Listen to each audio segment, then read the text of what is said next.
Netflix is both a giant in media and movie production and equally unmatchable in the entertainment industry's streaming wars, one that people don't joke with. Over the years, it has served millions worldwide, providing entertainment and relaxation in a cold world. Now people will be opportune to play games with the franchise. No, I don't mean people being unserious in their relationship with Netflix. To put it plainly, Netflix is set to establish a game studio. Netflix's decision puts it as one of the numerous enterprises interested in the gaming industry. Recently, giant enterprises have been extending their frontiers into the video game industry, one of which is the company Meta, formerly known as Facebook. They developed a game called Horizon World to make the virtual space a tangible reality, creating contacts between the natural world and the virtual world, a destination known as the metaverse. Although Horizon World has been plagued with several issues that have discouraged gamers, Meta has promised better upgrades of the game features. However, Meta's public embarrassment did not prevent other companies from branching out to the video game industry. Working alongside its recently acquired developers, Netflix is set to step foot in the industry by establishing an internal game studio, a multi-millionaire decision studio that would spearhead its venture into the video game industry. Interestingly, this isn't the first time Netflix has ventured into gaming. In the past, Netflix had worked on games, although it wasn't to develop games. They collaborated with video game publishers like CD Projekt Red and Riot to make Arcane and Cyberpunk, both highly regarded movies. The movies, which were a huge success, were observed to boost the player and fan base of the respective games they were spun off from. It was a game changer for Netflix, marking the beginning of a powerful game-movie synergy. The vice president of this new venture, Amir Rahimi, announced that the headquarters of Netflix's game studios are located in Helsinki, Finland, with Marko Lastikka as studio director. Vice President Rahimi went on to say that the Netflix gaming studio would be creating original games for Netflix's diverse audience without commercialization, adverts, or in-app purchases as a guiding principle. What's more, Netflix's internal studio would be built from scratch. This would happen before the company joins Next Games, Night School Studio, and Boss Fight Entertainment to form the heart of Netflix's video games branch. Netflix had bought Night School Studio, the developers of indie hit Oxenfree, Next Games, and Boss Fight Entertainment. When Netflix acquired these game studios, fans had become suspicious that a big announcement was coming, but we couldn't have guessed right. Now, although they are starting big, it may take years before the yields become commensurate with the efforts. Developing a video game with a well-equipped studio on a business scale is no small task, so it should not come as a surprise to the company if they spend the first couple of years of operations on feasibility studies, spotting the suitable projects, and learning from mistakes while planting their feet in the market and making a name in the industry. Meanwhile, Netflix's main objective is speculated around developing original games. In previous settings, Netflix has dabbled into video game streaming through the Stranger Things games. However, since no official confirmation has been made, we have no choice but to speculate on whether Netflix intends to create original video games, stream existing ones, or take on both. Most importantly, will the price of a Netflix subscription be affected by the development? With whatever gaming plans Netflix makes, it's fair enough to say that the company deserves some praise. The company has been making innovations in the media and movie projection industry, and owning a game studio marks yet another significant development, the company's first since it started dabbling into the gaming world in late 2021. Netflix bought the Finland-based Next Games for about $72 million.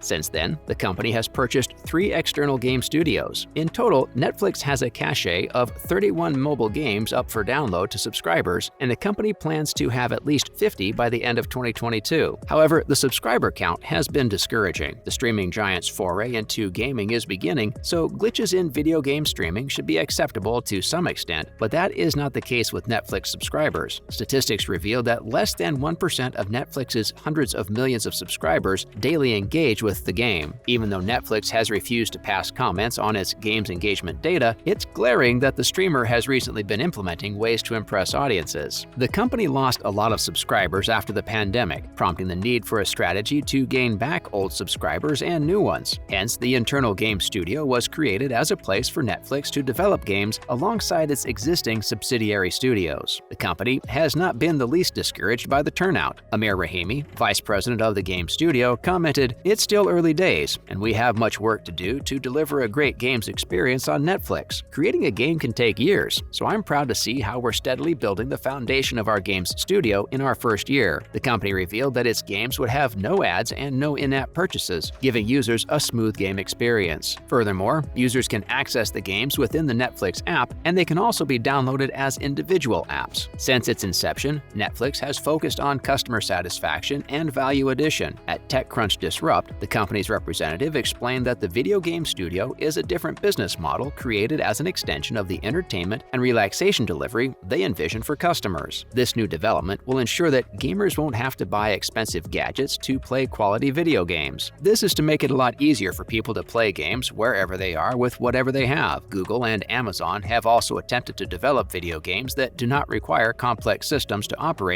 and navigate with their Stadia and Luna. Still, these programs have continued to lag in mainstream user adoption. By January 2023, Google is likely to shut down Stadia. In a recent blog post, Stadia Vice President Phil Harrison said that the game was built on a solid technology foundation, and it is surprising that it hasn't gained acceptance from users as was expected. Therefore, Google has decided to shut down the Stadia streaming service. However, Netflix argues that Google and Amazon are struggling with gaming services because of their faulty business models, not the technical aspect itself. Stadia was a technical success. It was fun to play games on Stadia, but it sure had some issues with the business model. These were the words of Netflix's representative at TechCrunch Disrupt. Both Stadia and Luna have dedicated controllers, but we aren't sure if Netflix will adopt a gaming control system in the future. Moving on, Netflix has also revealed that it is opening an internal studio in Southern California. This is the fifth of its kind from the company. Recently, Netflix set up a studio in Helsinki, Finland to design games of a wider variety, catering to different gaming tastes. The new California studio will be managed by Chaco Sonny, the former executive producer of Overwatch at Blizzard Entertainment. Sonny left Blizzard the previous year after a sexual harassment and discrimination account was levied against the gaming company. Aside from that record, it is indisputable that Overwatch was a huge success, netting billions of dollars. Netflix believes that the next big thing is underway with Sonny at the helm of affairs. Presently, Netflix boasts about 55 games in flight. These games include experiences based on original IPs like Stranger Things and licensed IPs like SpongeBob SquarePants, which are part of the original games being built. Understandably, Netflix will be heading to the console or VR anytime soon, since the company still considers itself a newbie at the formative stage of its gaming initiative. Yet, this hasn't ruled out expansions beyond the mobile. The news of Netflix's gaming studio launch and cloud gaming plans has caused a big stir in the gaming world. The initiative has worked to gain subscribers, as the company has recorded an addition of 2.41 million subscribers, bringing the customer base to a whopping total of 223.09 million and counting. This is in addition to the increase in revenue the company has recorded, beating expectations and forecasts. This isn't a win for Netflix only, but also game lovers all over the world. If you would love to get updates on Netflix's gaming venture or have further thoughts about this video, do let us know in the comments. Thanks for watching. See you next time.